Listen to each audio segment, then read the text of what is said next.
Imagine walking through the bustling streets of modern Rome, surrounded by ancient ruins and magnificent architecture. But what if I told you that beneath your feet lies an even older, more mysterious world? A world that has been flowing silently for over 2,500 years? Ladies and gentlemen, welcome to the fascinating underground realm of Rome's ancient sewers. Today, we're going to dive deep into the hidden arteries of the Eternal City, exploring a marvel of ancient engineering that has stood the test of time. So, grab your virtual hard hats, and let's embark on a journey through Rome's subterranean wonders. Our journey begins in the 6th century BCE with the construction of the Cloaca Maxima, or greatest sewer. Now, I know what you're thinking, the sewer? Really? But trust me, this isn't your average plumbing system. The Cloaca Maxima was one of the world's earliest sewage systems, and get this, it's still partially in use today. Talk about built to last, right? The ancient Romans didn't mess around when it came to infrastructure. But why was it built in the first place? Well, Rome wasn't always the grand city we know from history books. In its early days, the area between the Palatine and Capitoline hills was a swampy lowland, prone to flooding from the Tiber River. The early kings of Rome, particularly the Etruscan-born Tarquinius Priscus, recognized that for the city to grow, they needed to control the water. Now, let's get down to the nitty-gritty of how the Romans designed and built their sewer systems. The Cloaca Maxima wasn't just a simple pipe. It was a feat of engineering that would make modern civil engineers green with envy.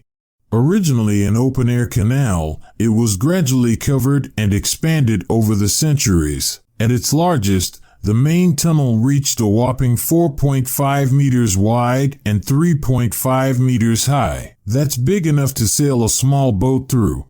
But here's the kicker, it was built entirely by hand. No heavy machinery, no power tools, just good old-fashioned Roman ingenuity and a lot of manpower. Makes you think twice about complaining about your DIY projects, doesn't it?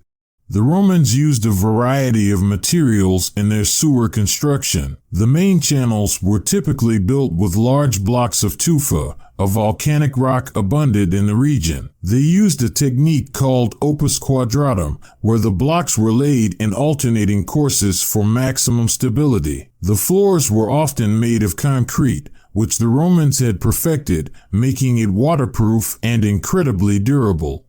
But the real genius was in the design. The Romans understood the principle of gravity flow, constructing the sewers on a gradual slope to keep the water moving. They also incorporated features like settling tanks to catch debris and access points for maintenance. It's a testament to their engineering prowess that parts of this system are still functional after more than 2 millennia. Now, you might be wondering, was it really just for sewage? Well, hold on to your togas, because the Cloaca Maxima was much more than that. Sure, it carried waste and excess water from the city, but it also played a crucial role in draining the lowlands between the hills of Rome. This allowed the Romans to build the Forum, the heart of their city, in an area that was once marshland.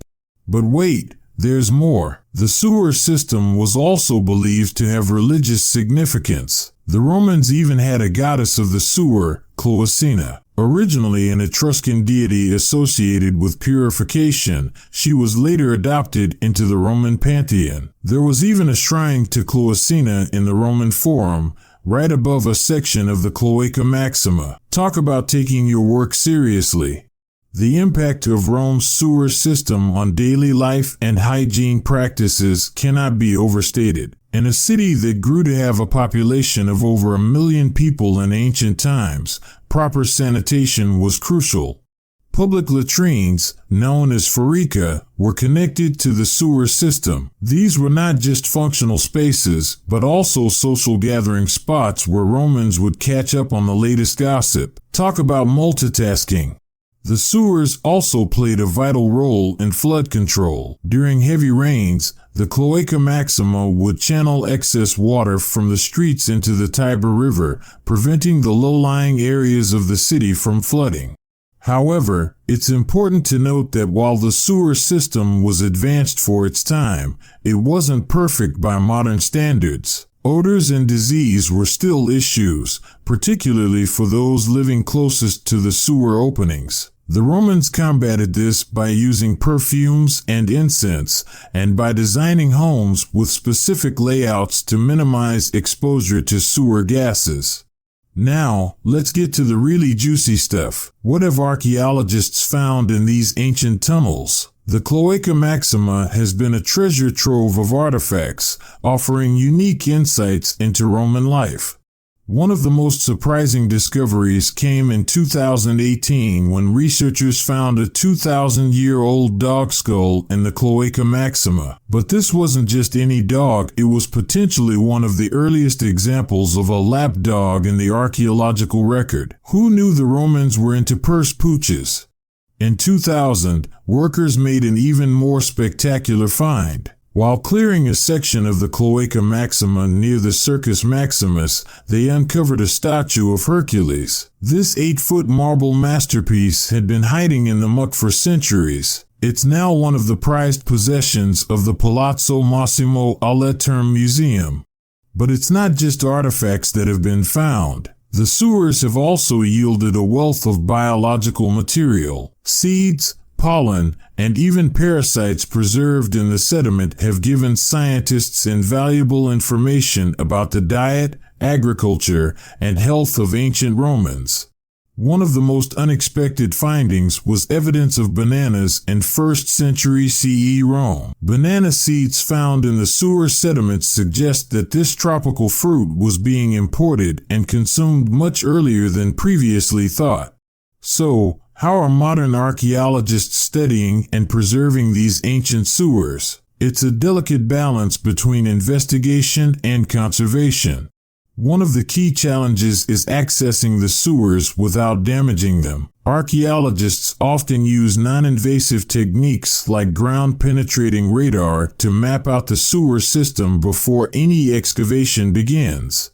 When they do enter the sewers, it's with utmost care. Special protective gear is used not just for the archaeologist's safety, but also to prevent contamination of the site. Every artifact is meticulously documented and carefully removed for cleaning and study.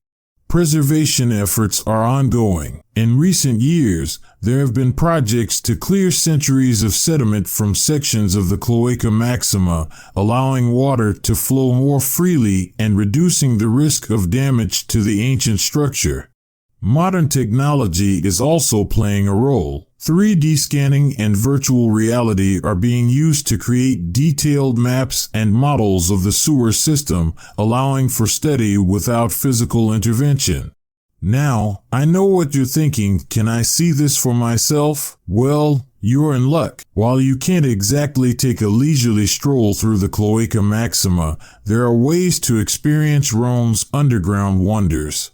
Several tour companies offered guided explorations of Rome's subterranean sites, including sections of the ancient sewer system. These tours often combine visits to underground ruins, catacombs, and parts of the Cloaca Maxima that are safe for public access. One popular stop is the Vicus Tuscus, an ancient street where you can see a section of the Cloaca Maxima exposed. It's a surreal experience to stand on a modern street and look down into a sewer that's been flowing for over 2 millennia.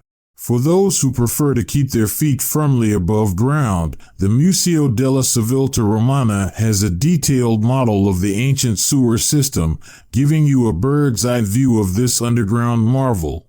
As we wrap up our subterranean journey, let's consider the lasting impact of Rome's sewer system.